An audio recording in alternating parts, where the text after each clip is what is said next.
Hello students, class 11th accountancy. हमारा topic है basic terms of accounting. हम तो इसे पढ़ चुके हैं, है ना। हम लास्ट की 7 वीडियोस जो है हमारी, उसमें हम बेसिक टर्म्स ऑफ अकाउंटिंग अच्छे से डिटेल में पढ़ चुके हैं। तो इस वीडियो में हम इन्हीं टर्म्स को रिवाइज कर रहे हैं, ओके, ताकि हमें शॉर्ट में जल्दी से लर्न हो जाए और समझ में आ जाए। वहाँ तो मैंने आपको सारा नोट्स भी अवेलेबल कराए हैं, ओके। तो यहाँ हम इन टर्म्स का रिवीजन कर रहे हैं। सबसे पहले हम लेंगे बिजनेस ट्रांजेक्शन। बिजनेस ट्रांजेक्शन का सिंपल मीनिंग अगर हम लें तो भाई आप बिजनेस में जो भी लेन देन कर रहे हो पैसों के लिए, है ना भाई। नेचुरल है, कुछ खरीदोगे कुछ बेचोगे, किसके लिए? पैसों के लिए, जिससे कि आपका कैश आएगा और कैश जाएगा। तो हम जो भी पैसों के लिए लेन देन कर रहे हैं उसे हम क्या कहते हैं? Financial event, economic event. तो जो भी इकोनॉमिक इवेंट है वही आपका बिजनेस का क्या कहलाएगा? ट्रांजेक्शन, लेन देन, ओके। नाउ एंटिटी, जब एक पर्सन या एक से ज्यादा पर्सन मिलकर के सोचते हैं कि नहीं यार अपन बिजनेस करें, तो उसके लिए जब वो एक ऑर्गेनाइजेशन स्ट्रक्चर तैयार करते हैं, वही आपका क्या कहलाएगा? एंटिटी कहलाएगा, जिसे हम एंटरप्राइज भी कहते हैं, ओके। चाहे वो आपके सोल प्रोप्राइटरशिप फॉर्म में हो, चाहे पार्टनरशिप फॉर्म में हो, चाहे कंपनी फॉर्म में हो, चाहे वो आपके कॉर्पोरेट सोसाइटी फॉर्म में हो, ठीक है। तो एक से ज्यादा पर्सन मिलकर के या एक ही पर्सन जब बिजनेस को चलाने के लिए एक ऑर्गेनाइजेशन स्ट्रक्चर तैयार करते हैं तो वो आपका क्या कहलाएगा? एंटिटी कहलाएगा। अकाउंट, अब देखो हमारा सब्जेक्ट है अकाउंटेंसी। हम पढ़ रहे हैं कि अकाउंटिंग कैसे की जाती है। तो भाई अकाउंटिंग कैसे की जाती है और किस जगह की जाती है, तो कैसे की जाती है वो तो हम पढ़ेंगे। किस प्लेस पर, किस जगह पे की जाती है? अकाउंट में की जाती है। इसका मतलब अकाउंट क्या है? एक प्लेस है, एक जगह है। भाई वो प्लेस कौन सी है, कौन सी जगह है ना। तो देखो हम बिजनेस ट्रांजेक्शन में जिस भी पर्सन या जिस भी आइटम का ट्रांजेक्शन हो रहा है हमारे बिजनेस में, उससे रिलेटेड सारे ट्रांजेक्शन, यानी किसी एक पर्सन और किसी एक आइटम से रिलेटेड जितने भी ट्रांजेक्शन्स हैं उनको हम एक प्लेस पर रिकॉर्ड करते हैं। वो प्लेस आपका क्या कहलाता है? अकाउंट कहलाता है, ओके। अकाउंट जो है वो आपका इस फॉर्मेट में होता है। इसे हम और आगे डिटेल में पढ़ेंगे। इसकी राइट साइड जो है वो होती है क्रेडिट साइड और इसकी लेफ्ट साइड जो होती है वो होती है डेबिट साइड। देखो मैं खड़ी हूँ, मेरा राइट हैंड है, राइट हैंड साइड जो है वो है आपकी क्रेडिट साइड और जो लेफ्ट हैंड साइड है वो है मेरी डेबिट साइड। इसका मतलब अकाउंट में दो साइड होती है, एक डेबिट और एक credit, okay. Now capital, capital इसे तो आप पढ़ते हैं, राजधानी, है ना। तो अगर मैं आपसे पूछूं भाई राजस्थान की राजधानी, तो आप कहेंगे Jaipur. The capital of Rajasthan is Jaipur, okay. But ये वो कैपिटल नहीं है ना। इसको हिंदी में हम कहते हैं पूंजी, ठीक है। बिजनेस में पूंजी। तो भाई बिजनेस स्टार्ट करते समय ओनर, बिजनेस का मालिक जो है, वो बिजनेस में जो भी पैसा लगाएगा वो क्या कहलाएगा? कैपिटल कहलाएगा, पूंजी कहलाएगा, ठीक है। अब चाहे ओनर, है ना, इन्वेस्टेड बाय ओनर। भाई ऑनर क्या क्या इन्वेस्ट कर सकता है? कैश इन्वेस्ट कर सकता है, गुड्स जो भी उसके पास पहले का माल पड़ा हो, या फर्नीचर रखा हो, या कोई एसेट्स रखी हो, जैसे ना एसेट्स। तो बिजनेस ऑनर जो भी बिजनेस स्टार्ट करते समय इन्वेस्ट करेगा वो ये सब क्या कहलाएगा? कैपिटल कहलाएगा, ओके। ड्राइंग, है ना। तो भाई ओनर जब पर्सनल यूज के लिए बिजनेस से या तो कुछ अमाउंट निकाल ले या गुड्स निकाल ले पर्सनल यूज के लिए, तो वो क्या कहलाएगा? ड्राइंग कहलाएगा, है ना। हिंदी में इसे क्या कहते हैं? आहरण, ओके। सो विड्रॉवल बाय ऑनर, है ना। अब इन दोनों को एक एग्जांपल से बता देती हूँ। भाई मैंने साड़ियों का बिजनेस स्टार्ट किया, ठीक है। तो मैंने 1 लाख रुपए कैश लगाए, मेरे पास 5,000 रुपए की ऑलरेडी साड़ियाँ रखी थी और 20,000 रुपए का मेरे पास फर्नीचर पड़ा था। तो मैंने सोचा बिजनेस स्टार्ट कर देती हूँ। तो मैंने ये तीनों लगा करके बिजनेस स्टार्ट किया, तो मेरी कैपिटल कितनी हो गई? 1,25,000। ओके, ये मेरी कैपिटल हो गई।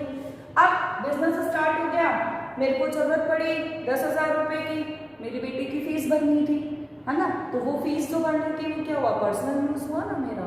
तो मैंने 10,000 रुपए बिजनेस से निकाल लिए। तो क्या कर लिया? विड्रॉवल।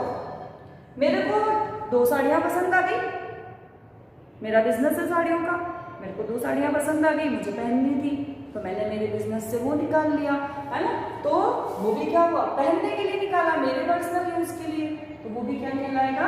ड्राइंग कहलाएगा। Okay, so cash and goods withdrawal bye honour is called drawing, आहरण। ओके, नाउ एसेट्स, जिसे हिंदी में क्या कहते हैं? संपत्तियां। आपको पता है कल मैंने एक फ्रिज खरीदा है 5 लाख रुपए का, है ना। तो भाई फ्रिज खरीदा है तो उसको 5-10 साल तक यूज करूंगी ना। मैंने एक एलईडी भी खरीदी थी 2 लाख रुपए की, उसको भी मैं आगे 5-7 साल तक यूज करूंगी। एक मोबाइल भी खरीद लिया मैंने 25,000 रुपए का, उसको भी मैं 5-7 साल तक तो यूज करूंगी ना। तो भाई वो सारी कीमती चीजें जो आप खरीद रहे हो, किसके लिए? एक लंबे टाइम तक यूज करने के लिए, वो सब मेरी क्या हुई? एसेट्स हुई। तो वो फ्रिज, वो एलईडी, वो मोबाइल मेरी क्या हुई? पर्सनल एसेट्स, है ना।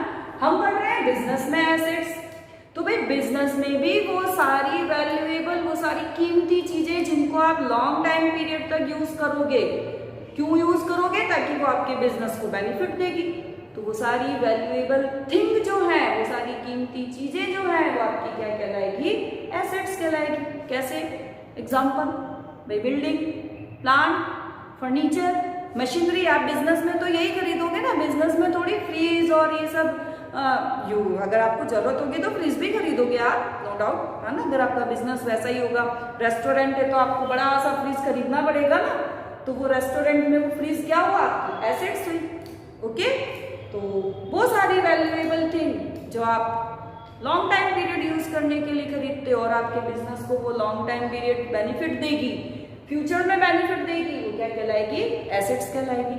एसेट्स को जो है वो 2 टाइप्स में मेनली क्लासिफाई करते हैं, non current assets and current assets. Okay, non current assets 1 साल से ज्यादा टाइम तक हम उसे यूज करेंगे, या कहें कि जो 1 साल के अंदर अंदर कैश में कन्वर्ट नहीं होंगे। भाई जैसे मैंने अगर साड़ियों की दुकान है मेरे और मैंने 1 लाख रुपए का फर्नीचर बनवाया, ठीक है, तो वो 1 लाख रुपए का फर्नीचर जो बनवाया तो वो फर्नीचर मेरी एसेट्स हुई। लेकिन कौन सी एसेट्स हुई? Non current assets. क्यों? क्योंकि मैं उसको जल्दी से बेचने के लिए थोड़ी बनवाया। अगर मैं उसे जल्दी से बेचती हूँ तो वो कैश में कन्वर्ट होगी ना, मैं बेचूंगी तो कैश आ जाएगा, तो किसमें कन्वर्ट हो जाएगी? कैश में। तो भाई वो फिक्स्ड है मेरी, है ना। नॉन करंट एसेट्स के भी हम क्लासिफाई करते हैं, उसमें एक आता है फिक्स्ड एसेट्स, ठीक है। तो वो हमने डिटेल में पढ़ा है, हमारी डिटेल वाली वीडियो देखना आप, जिसमें हमने डिटेल में पढ़ा है। Okay, so non current assets जो मूवेबल नहीं और जो 1 साल के अंदर कैश में कन्वर्ट नहीं होगी, आपको बेसिक ये याद रखना है। करंट एसेट्स जो 1 साल के अंदर कैश में कन्वर्ट हो जाएगी। कन्वर्ट होना मतलब जैसे मेरे पास साड़ियों का स्टॉक रखा हुआ है 20,000 रुपए का, है ना। तो क्या करूंगी? उसको जल्दी से जल्दी बेचूंगी ना, रखूंगी थोड़ी लंबे टाइम पीरियड तक के लिए। जितना जल्दी बेचूंगी वो स्टॉक मेरे कैश में कन्वर्ट होता जाएगा, भाई पैसा आता जाएगा, बेचती जाऊंगी। तो वो कौन सी एसेट्स हुई? करंट एसेट्स, है ना। नाउ लायबिलिटीज, इसको हम क्या कहते हैं हिंदी में? दायित्व। दायित्व, लायबिलिटीज मीनिंग रिस्पॉन्सिबिलिटी टू पे, यानी मुझे जितना देना है लोगों को वो सब मेरी क्या है? रिस्पॉन्सिबिलिटी है, मेरे ऊपर बोझ है कि भाई मुझे लोगों को इतना चुकाना है। किसे? बिजनेसमैन, है ना। तो बिजनेस में बिजनेस को जितना भी चुकाना है बाहर के लोगों को, वो सब क्या कहलाएगी? लायबिलिटी। तो क्या केवल बाहर के लोगों को? नहीं, बिजनेस की तो ड्यूटी बनेगी भाई कि वो ओनर को भी, जो ओनर ने पैसा लगाया था वो भी उसे चुकाए, ठीक है। तो ओनर को भी, शायद ओनर को भी देना है और आउटसाइडर्स को भी देना है। जितना भी बाहर के लोगों को चुकाना है वो सब क्या कहलाएगी, लाइबिलिटी कहलाएगी। तो लाइबिलिटी भी दो टाइप से है आपकी, इंटरनल और एक्सटर्नल, ठीक है। लेकिन अगर हम बैलेंस शीट के अकॉर्डिंग देखेंगे तो लाइबिलिटी की जो है आपकी non current liability and current liabilities. Non current जिसे हम एक साल के अंदर नहीं चुकाना है, एक साल के बाद चुकाना है, लॉन्ग टाइम पीरियड के बाद चुकाना है। करंट लाइबिलिटी जिसे विद इन 12 मंथ आपका अकाउंटिंग ईयर है ना, उसी में आपको ये पेमेंट करना है। जैसे क्रेडिटर्स, अभी नया वर्ड है क्रेडिटर्स, हम आगे पढ़ेंगे है ना। जैसे भाई मैंने किसी से एक साल 6 महीने के लिए उधार लिया है पैसा, तो उसको 6 महीने में ही चुकाना है ना, तो वो किसमें आ जाएगा, करंट लाइबिलिटी में। ओके, डिटेल जानने के लिए आप डिटेल वाली वीडियो पढ़ेंगे।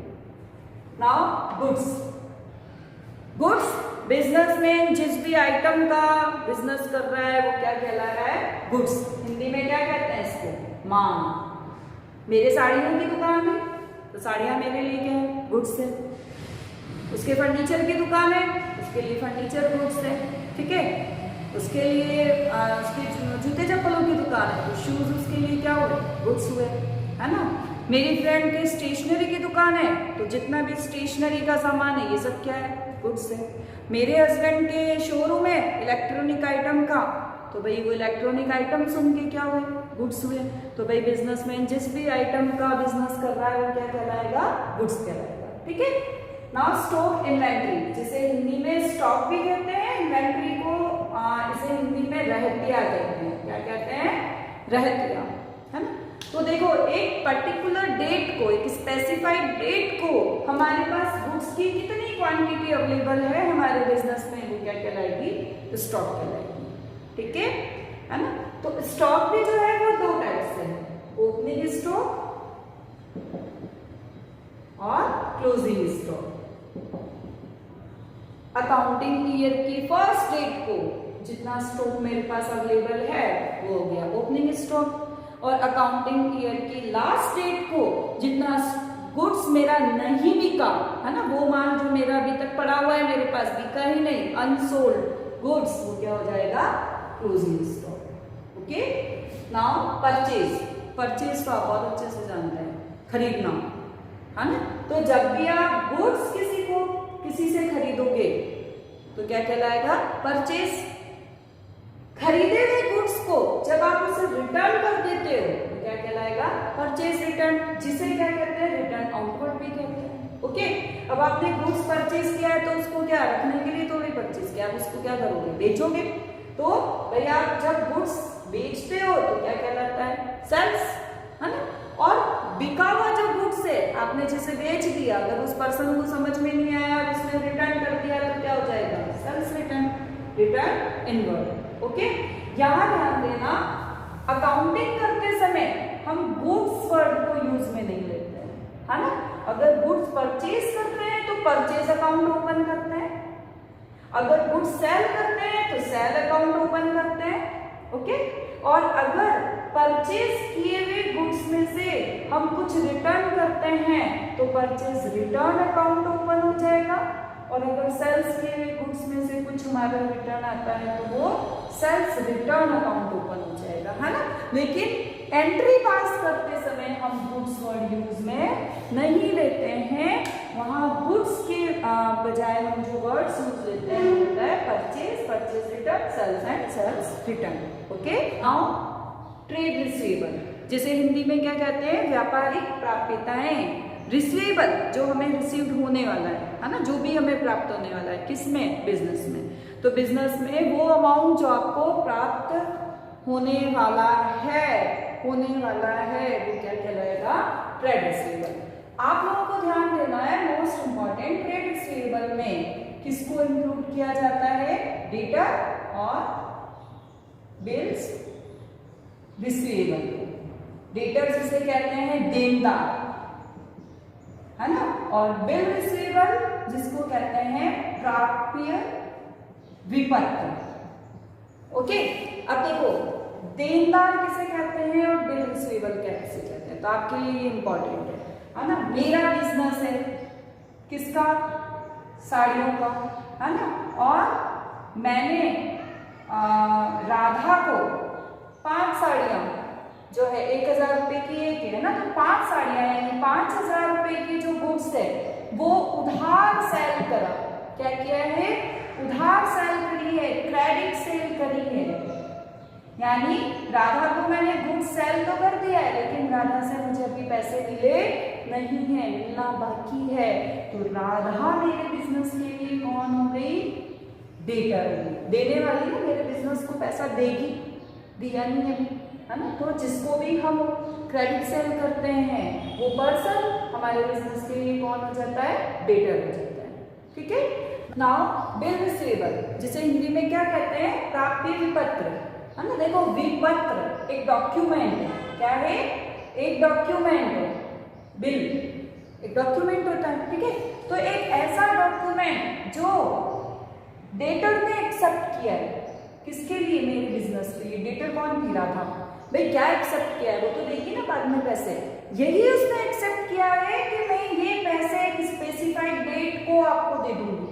तो वो जिस डॉक्यूमेंट मीन्स जिस लेटर में मुझे वो ये लिख करके एक्सेप्ट करके देगी कि हाँ भाई मैं आज से आपको, आज 5 तारीख है ना, 1 महीने बाद यानी 5 नवंबर को मैं आपको ये 5000 रुपए दे दूंगी। उस लेटर में वो जब ये एक्सेप्ट करके मुझे देगी तो वो लेटर, वो डॉक्यूमेंट मेरे बिजनेस के लिए क्या हो जाएगा?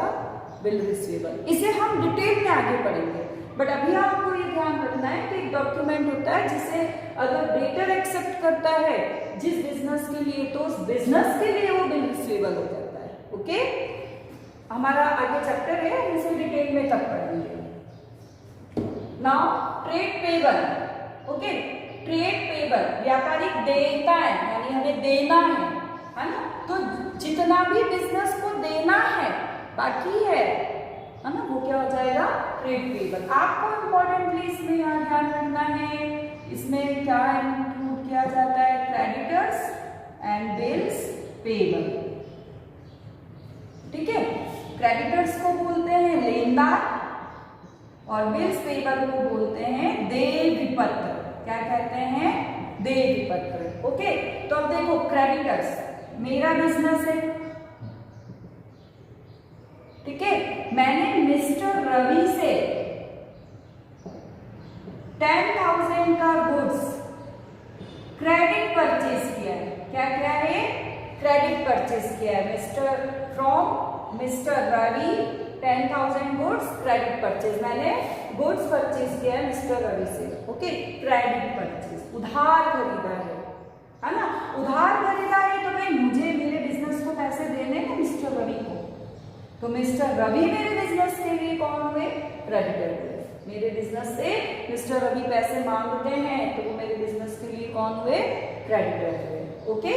नाउ बिल्स पेबल, जब मैंने एक्सेप्ट किया कि भाई हाँ मैं आज से आपको 1 महीने बाद पेमेंट कर दूंगी 10,000 रुपये, 1 महीने बाद यानी 5 नवंबर को, है ना, मैं आपको ये पेमेंट कर दूंगी 10,000 रुपये। तो मैंने एक लेटर पे एक्सेप्ट करके उनको दिया है, ठीक है। तो जब मैंने एक्सेप्ट किया तो मेरे लिए यानी मेरे लिए वो क्या हो गया? बिल्स पेबल हो गया।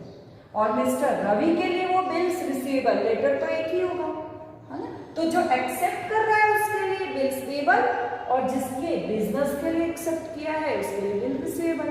इसे हम आगे डिटेल में पढ़ेंगे क्योंकि हमारा चैप्टर में पूरा है। ओके। बैड डेट्स, जिसे हिंदी में क्या कहते हैं? डूबत। पता चल रहा है ना, डूबत, पैसा डूब गया, पैसा नहीं आने वाला। जो पैसा नहीं आने वाला है, जिसकी पॉसिबिलिटी नहीं है कि अब आपको मिल जाएगा, वो पैसा क्या वो अमाउंट क्या कहलाएगा? Bad debts. ओके। भाई कुंदन को मैंने 20,000 रुपए का गुड्स बेचा, है ना। Goods sold to mister Kundan rupees 20,000। Okay. उसने मुझे 5,000 रुपये तो तुरंत दे दिए, 15,000 रुपये उसने बोला कि मैं आपको बाद में दे दूंगा। तो चलो ठीक है, कोई बात नहीं। अब बाद में तो भाई 1 महीने बाद बोला कुंदन पैसे, अरे और दे दूंगा, बाद में दे दूंगा। 2 महीने, 3 महीने, 6 महीने, 8 महीने, 12 महीने निकल गए, भाई कुंदन पैसे दे, उसने नहीं दिए। उसने कहा मेरे पास नहीं है, या तो वो दिवालिया घोषित हो गया, सॉल्वेंट, इंसॉल्वेंट, ओके, या उसकी डेथ हो गई, है ना। तो वो भाई पैसा नहीं आया, उसकी मिलने की पॉसिबिलिटी नहीं है, वो अमाउंट मेरे लिए क्या कहलाएगा? Bad debts. ओके। सपोज ऐसा डेटर जिससे हमें पॉसिबिलिटी है भी और पॉसिबिलिटी नहीं भी है, यानी मैं भी पॉसिबल और मैं नॉट भी पॉसिबल, कि हमें हमारा अमाउंट मिल भी सकता है नहीं भी मिल सकता है ना। तो वो जो अमाउंट है जिसकी पॉसिबिलिटी है नहीं है, डाउट है हमें, वो अमाउंट क्या कहलाएगा, डाउटफुल है। ओके। नाउ डिस्काउंट, जिसको आप अच्छे से जानते हैं, बट्टा, कटौती, छूट। तो भाई हम अगर गुड्स की प्राइस में डिडक्शन करते हैं तो वो कहलाता है डिस्काउंट। और अगर हम डेटर से जल्दी पैसा लेने के लिए भी अगर उनको कुछ अमाउंट में डिडक्ट करते हैं तो वो भी क्या कहलाता है, डिस्काउंट। ओके। सो डिस्काउंट आता है दो तरीके से, ट्रेड डिस्काउंट जिसे हिंदी में कहते हैं व्यापारिक बट्टा, और एक होता है कैश डिस्काउंट जिसको हिंदी में कहते हैं नकद बट्टा। व्यापारिक बट्टा तो हर कस्टमर को दिया जाता है, क्यों, क्योंकि अगर मेरे 10,000 का गुड्स है और मैंने 10% डिडक्ट कर दिया इसकी को प्राइस पर, है ना, यानी 1000 मैंने माइनस कर दिया, तो इसका मतलब मैंने 9000 का गुड्स सेल कर दिया। ओके। तो ट्रेड डिस्काउंट जो है वो गुड्स की प्राइस पर डिडक्ट किया जाता है। अब ये 9000 जो है वो मुझे कुंदन ने बोला कि भाई मैं आपको 2 महीने बाद पेमेंट कर दूंगा। मैंने कुंदन को बोला कि भाई अगर तुम मुझे जितना ज़्यादा जल्दी पेमेंट करोगे या अभी पेमेंट कर दोगे तो मैं आपको 10% और डिस्काउंट दे दूंगी। तो वो 10% मैंने जब उसको कैश पेमेंट के समय डिस्काउंट दिया तो वो क्या कहलाया, आपका cash discount. Okay. So trade discount and cash discount. Now expenditure, जिसे हिंदी में कहते हैं खर्चे। खर्चे तो आप बहुत अच्छे से जानते हैं। तो हम बिजनेस में एक्सपेंडिचर उसे वो अमाउंट होगा, वो अमाउंट जो आपका पेमेंट किया है आपने किसके लिए, किसी भी गुड्स को प्राप्त करने के लिए, एक्वायर करने के लिए ना, गुड्स हुई, एसेट्स हुई, है ना, या किसी भी सर्विस को एक्वायर करने के लिए आपने जो भी पेमेंट किया है वो आपका क्या कहलाएगा, एक्सपेंडिचर कहलाएगा। ठीक है। एक्सपेंडिचर जो है वो आपके 3 टाइप से है। आपका है कैपिटल एक्सपेंडिचर, रेवेन्यू एक्सपेंडिचर और then deferred revenue expenditure. Okay.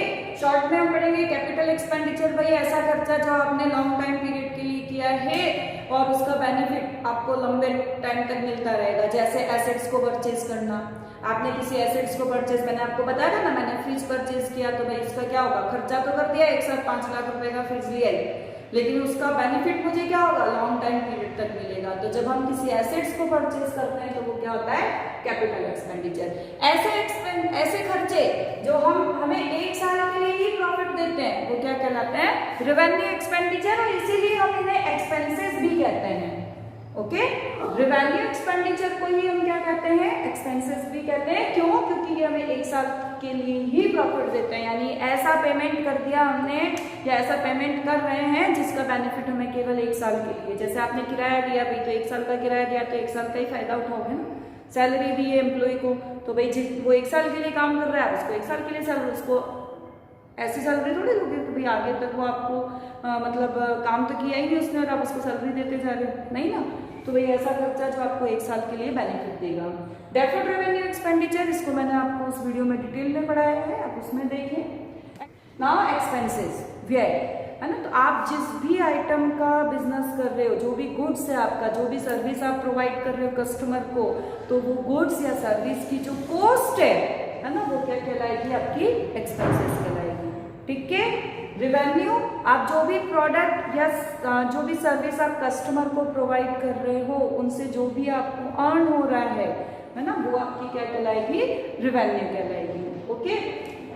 Income, revenue और एक्सपेंसेस का जो डिफरेंस है वो आपका क्या कहलाएगा, इनकम कहलाएगी। अब इसे आप कैसे समझेंगे, जैसे 10,000 का गुड्स है, मैंने इसे 15,000 में सेल किया। ओके। तो देखो गुड्स की जो 10,000 जो कॉस्ट है, क्या है, कॉस्ट, जिसे हम क्या कहेंगे, एक्सपेंसेस। इसको मैंने क्या किया, सेल किया ना, कमाई करने के लिए। तो सेल कितने में क्या है, 15,000 में, तो ये क्या हुई, रेवेन्यू, क्योंकि मुझे मिलने वाला कितना रुपया है, 15,000 रुपये मेरी कमाई है। ठीक है। और ये 5,000 जो डिफरेंस अमाउंट है,